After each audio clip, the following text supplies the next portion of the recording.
আমরা বানাবো চিকেন কুশনের পুর। প্রথমে তেল দিয়ে দিব, পেঁয়াজ দিয়ে দিব, যখন এরকম বাদামি হবে তখন দিয়ে দিব 1 চামচ আদা রসুন বাটা, একটু পানি অ্যাড করব, মরিচের গুঁড়া, 1 চা চামচ ধনিয়ার গুঁড়া।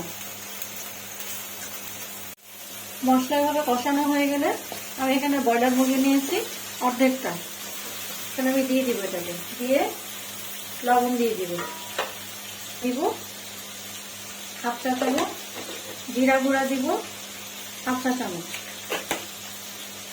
তারপরে চুলাটা এবং কমিয়ে রেখে দিব, কোনো পানি দিব না।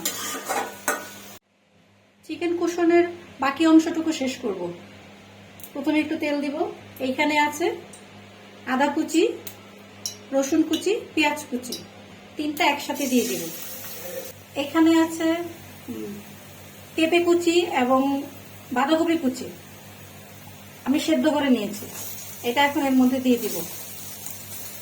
এবার 1 মিনিট ভাজা হয়ে গেছে, এর মধ্যে দিয়ে দিব রান্না করে রাখা যে মুরগির মাংসটা আমি হাত ছাড়িয়ে নিয়েছি, পুরোটা দিয়ে দিব। এবার সামান্য একটু চিনি দিয়ে নামিয়ে নিব। ব্যাস হয়ে গেল চিকেন কুশনের মজাদার ফিলিং।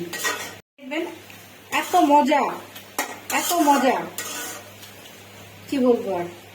দেখাবো চিকেন কুশনের ডো।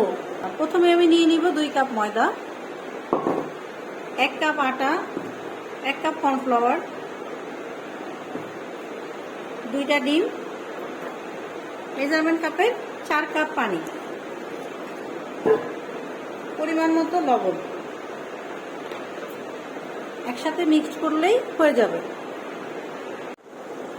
শীটগুলো বানানোর পরে রুটির মাঝখানে ফিলিংটা দিব, তারপরে পরোটার মতো এভাবে ভাজ দিব।